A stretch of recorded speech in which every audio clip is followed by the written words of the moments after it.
اسی خام تیل کے ساتھ جنت اور آگ ہوگی، یعنی اسی خام تیل سے ہی دنیا طرح طرح کی ایجادات سے، آسائشوں، سہولتوں اور آسانیوں وغیرہ سے مزین جگہ بن جائے گی، جو کہ یہ سب دجل یعنی دھوکہ ہوگا،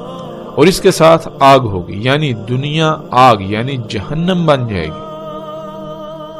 ناظرین، رسول اللہ صلی اللہ علیہ وآلہ وسلم کے الفاظ کے عین مطابق آج نہ صرف اس خام تیل کی دریافت کے بعد صنعتی انقلاب کے نام پر طرح طرح کی ایجادات سے دنیا آسائشوں، سہولتوں اور آسانیوں سے مزین ہو چکی،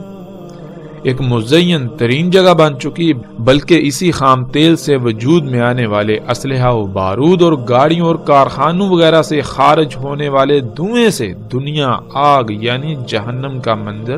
پیش کر رہی ہے۔ رسول اللہ صلی اللہ علیہ وآلہ وسلم نے کہا تھا کہ اس کی جنت حقیقت میں آگ یعنی جہنم اور اس کی جہنم در حقیقت جنت ہوگی، اور آج جب ہم غور و فکر کریں تو حقیقت ہر لحاظ سے یہی ہے۔ ایک طرف اس خام تیل کی دریافت کے بعد صنعتی انقلاب کے نام سے ہونے والی طرح طرح کی ایجادات سے وجود میں آنے والے جدید ترین معاشرے نظر آنے میں جنت نظر آتے ہیں، جن میں ہر طرح کی آسانیاں، سہولتیں اور آسائشیں موجود ہیں، تو دوسری طرف در حقیقت اس جنت میں رہنے والے نہ صرف طرح طرح کی بیماریوں کی لپیٹ میں ہیں، جس کی وجہ انہی مشینوں اور کارخانوں سے خارج ہونے والی مختلف زہریلی گیسیں ہیں، بلکہ اس جنت میں رہنے والے انسانوں کے ہی غلام ہیں، نہ صرف انسانوں کے بلکہ وہ ان مشینوں کے غلام بن چکے ہیں۔ ان انسانوں کی اپنی کوئی زندگی نہیں، کوئی آزادی نہیں، جن کا وقت اپنا ہو کر بھی اپنا نہیں، جن کی سوچیں بھی اپنی نہیں، وہ ایک ایسی غلامی کا شکار ہیں جس کا انہیں احساس تک نہیں ہونے دیا جاتا۔ ان معاشروں میں یعنی اس جنت میں رہنے والے ہر وقت مختلف بلوں اور قانونی پیچیدگیوں کے خوف میں مبتلا رہتے ہیں۔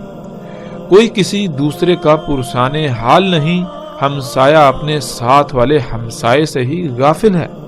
یوں یہ جنت صرف اور صرف دھوکہ ہے، جو دور سے تو جنت نظر آتی ہے، لیکن جو بھی اس میں داخل ہوتا ہے اس کا نہ صرف سکون چھن جاتا ہے، بلکہ وہ خود کو ایک ایسی میٹھی قید میں پاتا ہے جس سے وہ آزاد ہونا تو چاہتا ہے، لیکن اس کے باوجود اسے آزادی کا کوئی رستہ نظر ہی نہیں آتا، اور اگر کوئی رستہ نظر بھی آئے تو یہ دھوکے کی جنت اپنے مضبوط خونی پنجوں سے آزاد ہونے ہی نہیں دیتی۔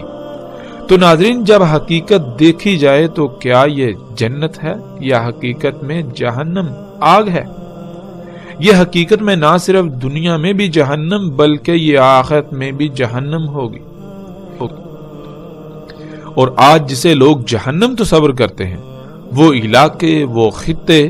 جہاں یہ دجال یعنی انسان کی طرح طرح کی خلق کردہ یہ اشیاء موجود نہیں ہیں، وہاں کے رہنے والوں کے لیے نہ صرف وہ دنیا میں حقیقی جنت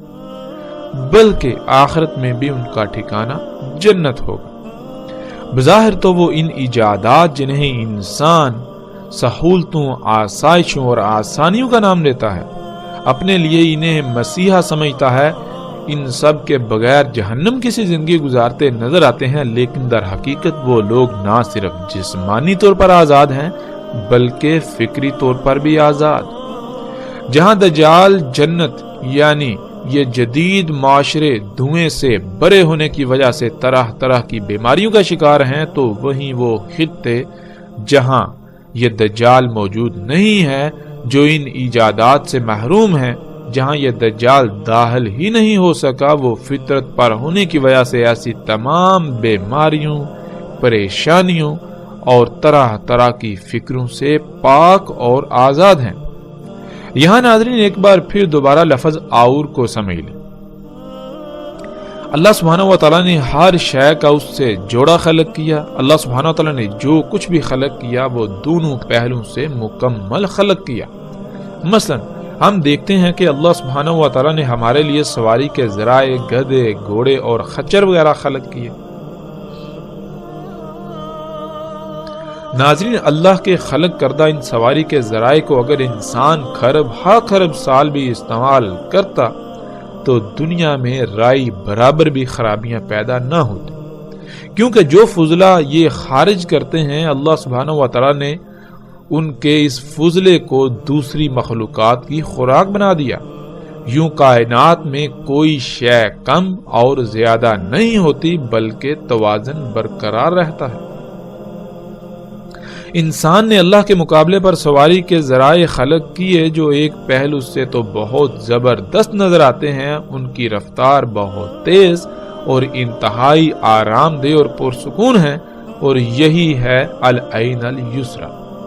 اور ان کا دوسرا پہلو جو انسان کو نظر ہی نہ آیا، جو کہ فضلہ یعنی زہریلی گیسیں یہ سواری کے ذرائع خارج کریں گے، ان کا کیا کیا جائے گا؟ اس دوسرے پہلو سے یہ سواری کے ذرائع بالکل نامکمل خلق کیے گئے، جس سے آج پوری دنیا مختلف اقسام کے زہریلے مادوں سے بھر چکی، جس وجہ سے دنیا شدید ترین فساد سے دوچار ہو چکی۔ طرح طرح کی بیماریوں کا سیلاب آ چکا ہے جو دن بدن بڑھتی چلی جا رہی ہے۔ اسی دھوئیں کی وجہ سے لاتعداد مخلوقات صفحہ ہستی سے مٹ چکی، اور یہ سلسلہ دن بدن جاری ہے